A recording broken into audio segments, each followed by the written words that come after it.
Hello, Frugal fans. Once again, this is Captain Frugal, and I'm reviewing my stash to save you cash. And today I'll be reviewing The Superior Foes of Spider-Man issue number 17. Alright, here on issue 17, the final issue of The Superior Foes of Spider-Man.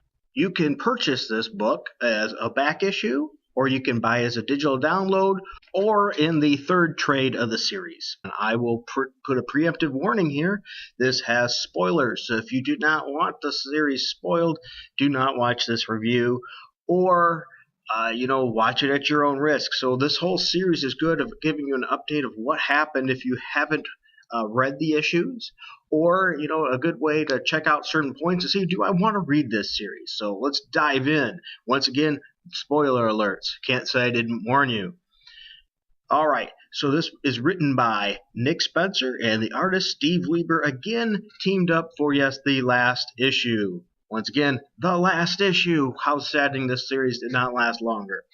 In this book, we start off right where we left off from issue 16. We find out that the pitcher Fred is impersonating the very pitcher that is going to break his record. Well, before it was removed from the books. We also find out who took the beating. It wasn't really Bullseye. It's the Beetle, or former Beetle, I should say, Abner Jenkins. And we find out what Fred did and how he did it by, of course, if we paid attention to a previous issue, when he went and got into that safe, we never found out what he got. Well, we found out it was one of Chameleon's formulas. They allowed him to do this. Then we get to see more of Fred's plan. Fred contacts his girlfriend, the one that shot at him last issue. He tells her about his plan and that he has the real painting as well, and where and how he hid it, which is also great, I might add. He then tells her his plans to sell the painting, and so then they can go off together. And she tells him she will think about it, because remember, they left off pretty bad, but this is a pretty sweet deal. I'm going to have a lot of money, we can go off together, happy ever after. Fred is we cut back to him pitching, and Fred is pitching a great game and striking out batters. And then we find out that the girlfriend, once again, spoiler alert, okay, well, she really must not have been into him that much at all. She's really the Black Cat in disguise, and she steals the painting from Fred's apartment for herself. All right, so for the first winner in this is the Black Cat, so you've had Black Cat in the series for a long time and didn't even know it. How awesome is that? All right. Of course, Fred doesn't know this. So then Fred gets a call from the dugout as well, and it's the Owl wanting him to throw the game, or else he's going to kill him. So there goes that for poor Fred. But in a way, it helps keep his record if you think about it. Now, before we find out what happens, we learn what happened to the rest of the gang in this story, because we can't leave them out, so let's see how each member fared. Once again, spoiler alert. Dan Slott, spoiler alert. All right, so Speed Demon sued Iron Fist for his ankle injury. Remember from back when Iron Fist and Power Man busted through, or should I say Luke Cage, doesn't go by Power Man anymore, busted in and took care of the criminals. Well, he had that ankle injury, and he won $90 bajillion. Yes, bajillion. So if anybody's a winner in this, Speed Demon is definitely one of them. Now, Abner, Mach 7, doesn't get killed. He gets saved by none other than Iron Man. Otherwise, he probably would have been killed. Now, think about this. If you remember, Abner, is really wanting to be looked up upon now by the superhero community and things, to be saved by Iron Man. That's a big thing to him.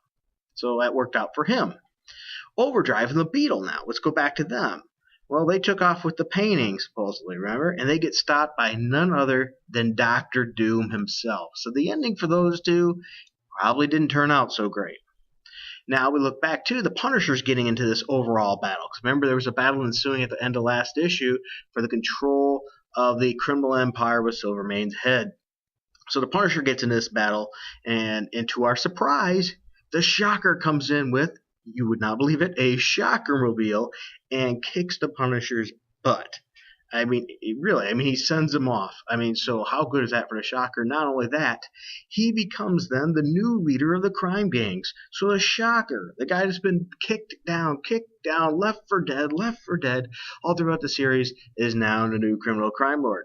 We then go back to the bar then to find out what happened to the central character, Fred.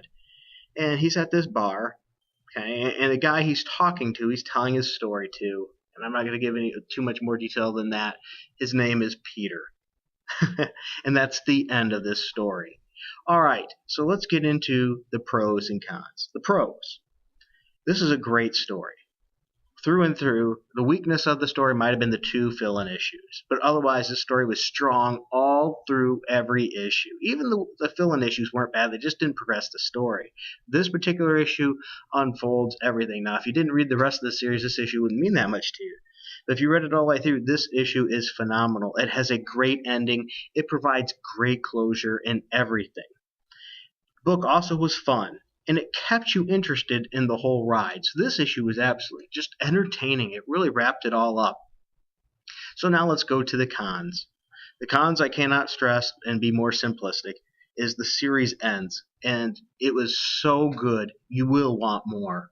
It's a shame that this series was canceled.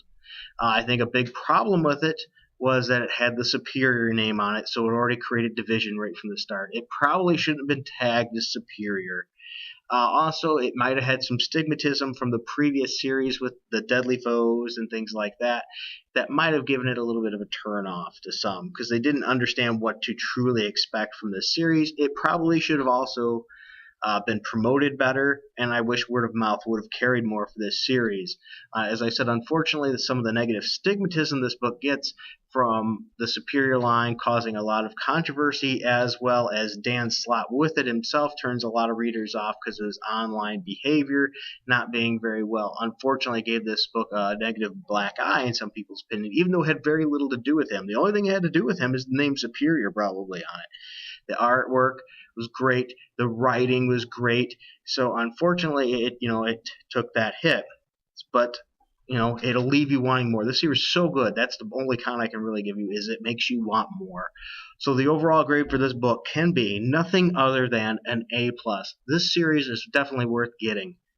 I would strongly recommend it. At least consider getting it in trades or digital. Okay, or at least read it from a library. Definitely an A, not just an A plus. Get this book. Thanks again for watching. If you enjoyed this video, please check us out at thehenchmanslounge.com, where you can also check out more reviews as well as our podcast. And if you want to follow me on Twitter, you can follow me at Captain Frugal. Once again on Twitter at Captain Frugal. And if you enjoyed this, please support us by hitting like and subscribe and sharing this with your friends. Until next time, keep it frugal.